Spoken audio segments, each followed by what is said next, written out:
Hello बच्चों, आज हम लोग साइंस की class 7 chapter transportation in animal and the plant के बारे में जानेंगे और पढ़ेंगे। ये बुक एनसीईआरटी नहीं है, लेकिन एनसीईआरटी पढ़ने वाले अगर इस बुक को पढ़े तो उन्हें और अच्छी नॉलेज हो सकती है। तो हम लोग स्टार्ट करते हैं। We have learned that living organisms perform various life process for their survival. हम लोगों ने ये सीखा है कि लाइफ जो जीने के लिए किसी भी लिविंग ऑर्गेनिज्म को बहुत सारे लाइफ प्रोसेस करने पड़ते हैं, जैसे कि हमें वेरियस यूजफुल मटेरियल्स की भी ज़रूरत पड़ती है, जिस कारण से जैसे कि अगर हमें अपनी लाइफ को अगर कंटिन्यू करनी है तो फूड चाहिए, वाटर चाहिए और ऑक्सीजन चाहिए। All the living organisms also produce some waste material like the carbon dioxide and the urea. साथ ही सारे लिविंग ऑर्गेनिज्म बहुत सारे वेस्ट मटेरियल भी अपने शरीर से बाहर निकालते हैं, जैसे कि कार्बन डाइऑक्साइड एंड यूरिया। अब ये कार्बन डाइऑक्साइड जो आप रेस्पिरेशन के थ्रू बाहर निकाल रहे हो, यूरिया जो आप जो फूड खाते हो डाइजेशन के बाद जो वेस्ट मटेरियल बनता है वो यूरिया के रूप में हमारे शरीर से बाहर निकलता है। ये जो वेस्ट न्यूट्रिएंट्स हैं, मटेरियल्स हैं, वो अगर हमारे बॉडी में एक्यूमुलेट हो जाए, अगर जमा हो जाते हैं तो ये हमारी बॉडी के लिए काफ़ी हार्मफुल हो सकते हैं, जिसे रिमूव करना हमारी बॉडी के लिए बहुत ही ज़रूरी होता है। ठीक है, तो transport in human circulatory system. देखो, इस बार जो हम लोग पढ़ने वाले हैं सर्कुलेटरी सिस्टम के बारे में पढ़ने वाले हैं, वो भी ह्यूमन के। तो हम लोग धीरे धीरे करके एक एक चीज़ करके एक जान लेंगे कि कैसे क्या हमारा सर्कुलेटरी सिस्टम वर्क करता है। Human being digested food, water, oxygen, the waste materials are carried around the body by the blood. हमारे बॉडी में जो भी बेटा आप खाना खाते हो या पानी पीते हो या ऑक्सीजन जो आप लोग ले रहे हो या फिर वेस्ट मटेरियल का रिमूवल हो रहा है, वो सारी चीज़ें एक जगह से दूसरी जगह ब्लड के थ्रू ही हो रही है। Blood flows through a network of the tubes. अब ब्लड को फ्लो करने के लिए भी कुछ ना कुछ तो चाहिए, तो ब्लड को फ्लो करने के लिए ट्यूब लाइक स्ट्रक्चर, जैसे कि आपके घर में अगर पानी की टंकी है तो पानी की टंकी से हर एक घर में वाटर का सप्लाई जो होता है वो पाइप के थ्रू होता है। इसी तरह हमारी बॉडी में भी हर एक जगह न्यूट्रिएंट्स का जो ये ट्रांसपोर्टेशन के लिए जो सिस्टम बना हुआ है, ब्लड के एक जगह से दूसरी जगह जाने के लिए जो सिस्टम बना हुआ है वो ब्लड वेजल्स के थ्रू बना हुआ है, जो कि आप इस डायग्राम में अच्छे तरीके से देख सकते हैं। Blood is pump to every part of the body by the hearts. अब इस ब्लड को एक जगह से दूसरी जगह पहुंचाना है तो कुछ पंपिंग मटेरियल होना चाहिए ना, जो कि उसको सर्कुलेट करवाए, इधर से उधर भेजे। तो वही पंपिंग मटेरियल हमारा क्या है, हार्ट होता है। So the heart and extensive network of the blood vessels and the blood form the circulatory system. तो इस तरीके से हमारा हार्ट, हमारा जो इतना बड़ा ब्लड वेजल्स का नेटवर्क है और ये ब्लड, ये तीनों चीज़ें मिल करके हमारे सर्कुलेटरी सिस्टम को कंप्लीट करती है। ठीक है, तो एक एक करके हम लोग हर चीज़ों के बारे में जानेंगे। सबसे पहले ब्लड के बारे में हम लोग थोड़ी सी डिटेल को जानने की कोशिश करेंगे। ब्लड कैसा होता है भैया, रेड कलर का बच्चे सबस्टांसेस होता है। एक फ्लूइड होता है, फ्लूइड मतलब बहने वाली चीज़ें, जो भी चीज़ें बह सकती हैं, तो एक फ्लूइड होता है विच flow in the blood vessels, जो कि फ्लो कहाँ कर रहा है, ब्लड की वेजल्स। वही जो मैंने बोली पतली पतली नलियाँ जिसके थ्रू वो पूरे बॉडी में फैलना है, तो ब्लड वेजल्स में से हर एक पार्ट ऑफ बॉडी में पहुँच जाता है। एक एवरेज जो एडल्ट पर्सन होता है उसके पास कितना ब्लड होता है, 4.5 to 5.5 litre of the blood पूरे बॉडी में होता है। अगर देखिए बच्चों के, अगर हम लोग अपनी बॉडी में अगर वाकई में ब्लड की अगर हम देखें कि क्या कितने होते हैं एवरेज, तो 4.5 से 4.5 लीटर ब्लड होते हैं एक एडल्ट पर्सन में। अब हम लोग देखने वाले हैं ब्लड ट्रांसपोर्ट्स।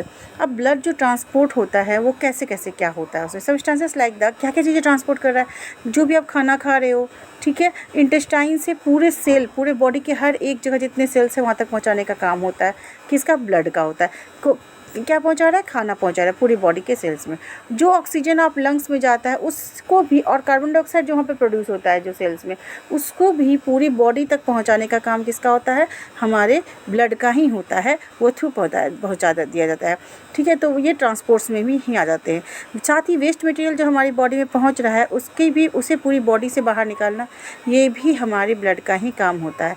ठीक है, तो अब आगे देखेंगे, the blood consist of the 2 component. जो ब्लड हमारा होता है वो बेसिकली 2 कंपोनेंट का बना होता है। एक फ्लूइड कंपोनेंट होगी, उसमें अपनी बहने वाली चीज़ें, जो कि ब्लड प्लाज्मा है, जो आप जैसे कहीं पे ब्लड निकल जाता है कभी किसी का, तो आप देखते हो बह रहा है, जो बहता हुआ चीज़ है वो क्या है, ब्लड प्लाज्मा है। और उसके अंदर जो सॉलिड कंपोनेंट भी होती है जो आपको नहीं दिख रहा है उसमें, लेकिन है, प्रेजेंट है, तो वो चीज़ें क्या है, ब्लड सेल्स होते हैं। जिसमें क्या क्या होती है, रेड ब्लड सेल्स, जिसको हम लोग आरबीसी कहते हैं, और जिसको दूसरा नाम इसी का एरिथ्रोसाइट्स है। रेड ब्लड सेल्स जो कि जिसका शॉर्ट फॉर्म आरबीसी है और उसी का दूसरा नाम एरिथ्रोसाइट्स है। और उसके बाद वाइट ब्लड सेल्स जिसका शॉर्ट फॉर्म WBC है और इसका नाम ग्लूकोसाइट्स है। और जो अनदर वन है वो है प्लेटलेट्स या फिर हम लोग उसको थ्रोम्बोसाइट्स भी कहते हैं, जिसे इस डायग्राम में देख सकते हैं। ये डायग्राम भी बेटा आपके एक एग्जाम पॉइंट ऑफ व्यू से बहुत इंपॉर्टेंट है। ये ब्लड है, रेड कलर का फ्लो हो रहा है, जहाँ पे आप देख रहे हैं कि ब्लड वेजल्स के थ्रू क्या क्या RBC रेड रेड गोल गोल नज़र आ रहा है। ब्लड के प्लेटलेट्स है जो कि हल्के ब्राउनिश नज़र आ रहे हैं। वाइट ब्लड सेल्स को भी यहाँ पे दिखाया जा रहा है और प्लाज्मा जो फ्लूइड ये बह रहा है उसको कहा जा रहा है। और साथ ही ये माइक्रोस्कोपिक पिक्चर है ब्लड का, जहाँ पे WBC और RBC को दिखाया जा रहा है। तो ये दोनों ही डायग्राम आपके एग्जाम पॉइंट ऑफ व्यू से इंपॉर्टेंट है। अब हम लोग एक एक करके देखेंगे प्लाज्मा क्या होता है, WBC का क्या काम होता है, RBC का क्या काम होता है और प्लेटलेट्स का क्या काम होता है। सबसे पहले प्लाज्मा का देखेंगे। Plasma is a fluid part of the body. जो हमारे ब्लड है उसका ये फ्लूइड पार्ट है, मतलब बहने वाली जो चीज़ें दिख रही है वो प्लाज्मा है हमारा। ये येलोइश असल में कलर का होता है, जिसमें लगभग अबाउट 9% वाटर होता है। 90% जो है वो जो बहने वाली चीज़ें हैं उसमें 90% हमारा पानी ही होता है, ठीक है। येलोइश एक्चुअली होता है, लेकिन वो अब आप बोलोगे कि भाई हमारा तो ब्लड रेड कलर का होता है, लेकिन आप आगे पढ़ोगे तब जान जाओगे रेड क्यों होता है, दिखता है हमारा ब्लड। जब ये प्लाज्मा होता है वो कैरी करता है वाटर और various materials like the digestive. इस प्लाज्मा के थ्रू ही पानी और बहुत सारे जो डाइजेस्टेड फूड है और वेस्ट मटेरियल्स या फिर जो भी बॉडी में हार्मोन्स बन रहे हैं वो सारे एक जगह से दूसरी जगह चले जाते हैं। प्लाज्मा और क्या कंटेन करता है, इलेक्ट्रोलाइट्स करता है कंटेन, और प्रोटीन और कार्बोहाइड्रेट कंटेन करता है। इलेक्ट्रोलाइट्स वगैरह के बारे में आप आगे जब बड़े होगे तो पढ़ोगे। आप फिलहाल अभी आप नाम जान लो कि इलेक्ट्रोलाइट्स और प्रोटीन और कार्बोहाइड्रेट आप जानते ही। हम लोग देखेंगे अब RBC। जो देखिए बच्चे, आप अभी 7 क्लास में जितनी जानकारी आपको यहाँ पे करवानी चाहिए बस इतना ही तक ही करवाया जाता है, उससे ज़्यादा नहीं करवाया जाता है।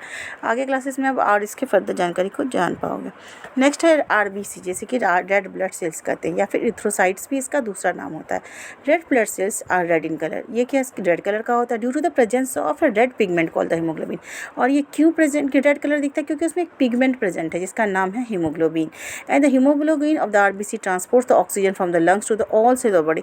और इस हीमोग्लोबिन का ही काम है ये ऑक्सीजन से, जब आप रेस्पिरेशन चैप्टर पढ़ोगे तब आपको समझ में आएगा कि कैसे लंग्स के थ्रू वो जो एल्वेलाई होता है, एल्वेलाई के थ्रू ये हर एक ऑक्सीजन को वो करके मिल करके हीमोग्लोबिन के साथ में ऑक्सी हीमोग्लोबिन बना देता है और पूरे बॉडी के सेल्स तक वो पहुंचा देता है, ठीक है। अब देखेंगे it also carries the carbon dioxide. अब मान लिया कि उसको कार्बन डाइऑक्साइड जो उसकी सेल के में केमिकल जो भी वर्क हुआ है उसके थ्रू प्रोड्यूस हुआ है उसको ही बॉडी से बाहर निकालना है, तो वो भी इसी के थ्रू वो बाहर निकल जाएगा। साथ ही डाइजेस्टेड फूड जो वो सारी चीज़ें जो है ब्रेक डाउन इसी के थ्रू हो जाएगा in the lungs. And the RBCs are the produce in the. और ये RBC अगर बनता है कहीं ना कहीं बॉडी में कुछ बनता होगा ना, तो RBC हमारा बनता है रेड बोन मैरो में बनता है किसी बोन्स के।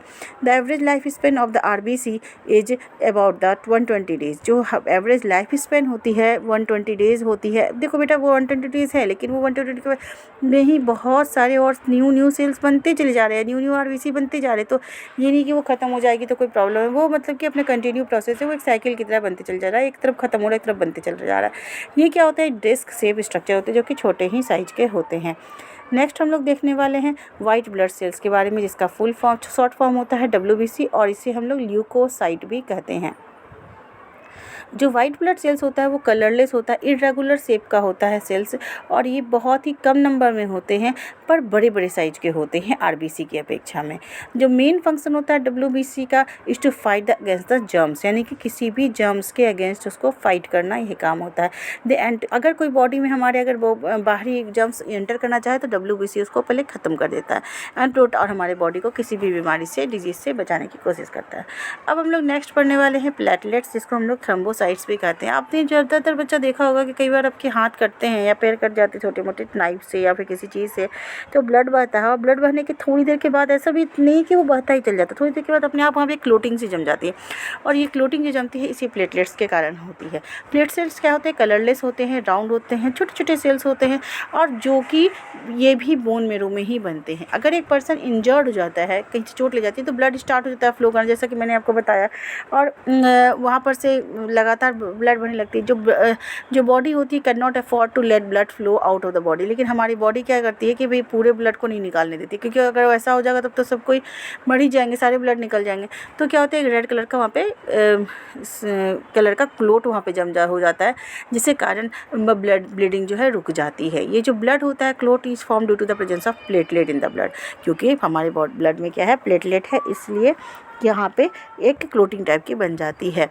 देखो एक यहाँ पे बीमारी का नाम दिया हुआ है, डिजीज़ का नाम हीमोफीलिया नाम है, जिसको ब्लीडर्स डिजीज़ भी कहते हैं। एक जेनेटिक डिजीज़ यानी कि पीढ़ी दर पीढ़ी एक से दूसरे में जाती है, ठीक है, जिसमें पेशेंट जो होते हैं उसमें क्लोटिंग फैक्टर होता ही नहीं, यानी कि उसका ब्लड क्लोट ही नहीं होगा, जिसके कारण अगर ब्लड क्लट नहीं होता तो आप समझ सकते हो कि हल्की सी भी अगर से कट हो जाती है या वुंड हो जाता है तो ये नहीं क्या होता है कि पूरा ब्लड बहने, पूरे बॉडी का ब्लड खाली हो सकता है इसके में, तो काफ़ी फेटल होता है, काफ़ी अलर्ट रहना पड़ता है ऐसे लोगों को, ठीक है। तो ये मतलब कई बार उसे मौत भी हो जाती है। तो इसलिए हीमोफीलिया और ब्लीडर्स डिजीज़ को काफ़ी प्रिकॉशंस की ज़रूरत होती है कि कहीं भी उनका कटे नहीं, कहीं भी छिले नहीं, ठीक है। नेक्स्ट हम लोग ब्लड वेजल्स के बारे में देख रहे हैं। The blood vessels are a kind of the tubes. ये वेजल्स क्या है, वेजल्स मतलब एक ट्यूब लाइक स्ट्रक्चर्स है, ठीक है, थ्रू विच जिसके थ्रू ब्लड हमारा बह रहा है। ये मेनली जो है 3 तरह के ब्लड वेजल्स होते हैं, आर्टरीज, वेन्स एंड कैपिलरीज। अब आर्टरीज के बारे में देखेंगे। आर्टरीज क्या होता है, आर्टरीज क्या होता है, ब्लड वेजल्स है ये भी, जो कि carry the blood from the heart to the various part. ये हार्ट से ऑक्सीजनेटेड ब्लड लेकर के पूरी बॉडी में डाल देता है, फैला देता है, लेकिन भेजता है। All the arteries except the pulmonary, बस एक पल्मोनरी आर्टरी एक ऐसा आर्टरी है जो कि ऑक्सीजन रिच ब्लड को नहीं ले जाता है। वो आगे जब स्ट्रक्चर पढ़ोगे तो आप उसको जान जाओगे।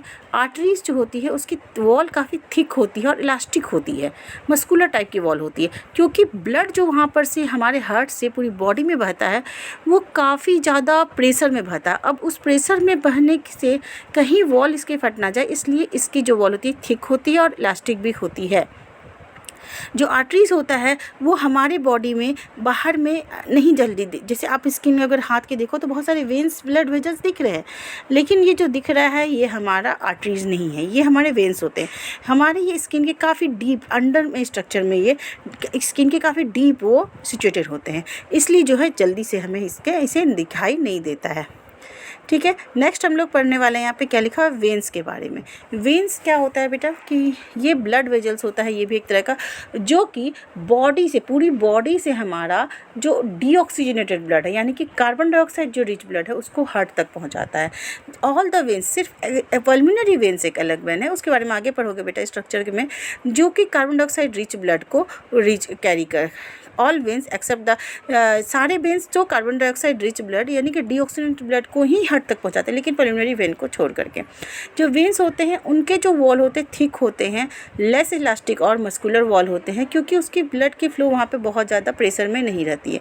जो वेन्स होते हैं वो काफ़ी डीपली सिचुएटेड होते हैं आर्टरीज के काफ़ी अंदर में, और ये ग्रीनिश ब्लू कलर के होते हैं। We see just below the skin, हमें जो आप अपनी स्किन को जरा सा हैंड वगैरह के देखोगे ऊपर तो जो लाइनिंग सी स्ट्रक्चर्स नज़र आ रही है वेन्स वाली, ये वेन्स है एक्सल में, जो कि स्किन के जस्ट नीचे ही यहाँ पे सिचुएटेड है, जो कि बाहर से भी हमें दिख रही है।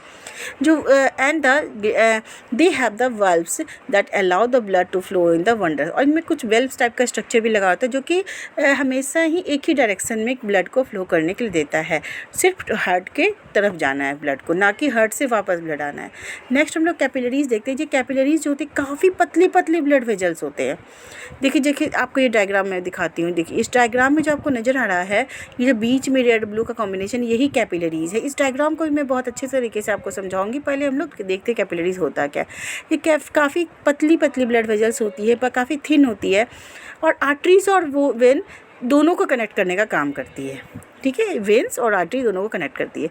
Through the thin wall of the capillaries exchange material takes place. इससे क्या होता है कि एक्सचेंजिंग मटेरियल, मतलब कि कैसे हमें ऑक्सीजन रिच ब्लड को सेल तक पहुंचाना है, और सेल से फिर डीऑक्सीजनेटेड ब्लड को लेते हुए वेन्स के द्वारा पूरी बॉडी हार्ट तक पहुंचाना है। तो ये काम कैपिलरीज का होता है। जो यूजफुल सब्सटेंसेस होते हैं जैसे कि फूड, ऑक्सीजन जो हमारे ब्लड में प्रेजेंट होते हैं, वो इसी कैपिलरीज के थ्रू जो होती है अलग अलग सेल्स में चली जाती है, और वहाँ से कार्बन डाइऑक्साइड लेकर के या फिर जो वेस्ट मटेरियल है वो लेकर कैपिलरीज के थ्रू ही वे फिर वेन्स में डाल दिया जाता है। तो इस स्ट्रक्चर को आप देखिए, जैसे कि आप यहाँ देख रहे हैं कि आर्टरीज जो है हमारी, जो आर्टरीज़ है वो रेड कलर की नज़र आ रही है, और ये रेड कलर के जो बहुत सारे से पतले पतले वेन्स, पतले पतले निकल रहे हैं वेजल्स, ये क्या होते हैं? हमारे कैपिलरीज़ है। ये कैपिलरी नेटवर्क किसी न किसी सेल्स से जाके अटैच होता है और वहाँ पे जो है ऑक्सीजन रिच ब्लड वहाँ पे पहुँच जाता है, और वहाँ पे जो भी रिएक्शंस होते हैं उसके बाद जो कार्बन डाइऑक्साइड प्रोड्यूस होती है वो देखिए ब्लू वाले कैपिलरीज़ में जा रही है, और वहाँ से होते हुए वेन्स में जाते हैं, और वेन्स से फिर से हार्ट में जाती है। तो इस तरीके के ऊपर और नीचे दोनों सेल से कनेक्ट करके इस डायग्राम को दिखाया गया है कि एक्सचेंज ऑफ मटेरियल्स कैसे होते हैं किसी भी ब्लड वेजल्स में। यहाँ पे बेटा यही डिफरेंस जो हमने अभी आपको आर्टरीज और वेन्स के बारे में दिखाया है, अगर आप इसको ध्यान से पढ़ोगे तो बिल्कुल वही डिफरेंस सेम यहाँ पर भी बताया गया है। तो आज हम लोग यहाँ तक रहने देते हैं, और आगे हम लोग इसके नेक्स्ट आगे जो पढ़ेंगे कंप्लीट हम हार्ट के बारे में पढ़ने वाले हैं हमारे, कि कैसे हार्ट में ब्लड का फ्लो होता है, ऑक्सीजनेटेड एंड डिसऑक्सीजनेटेड। फ़िलहाल हम लोग इसको स्टॉप करते हैं और नेक्स्ट वीडियो में मिलते हैं।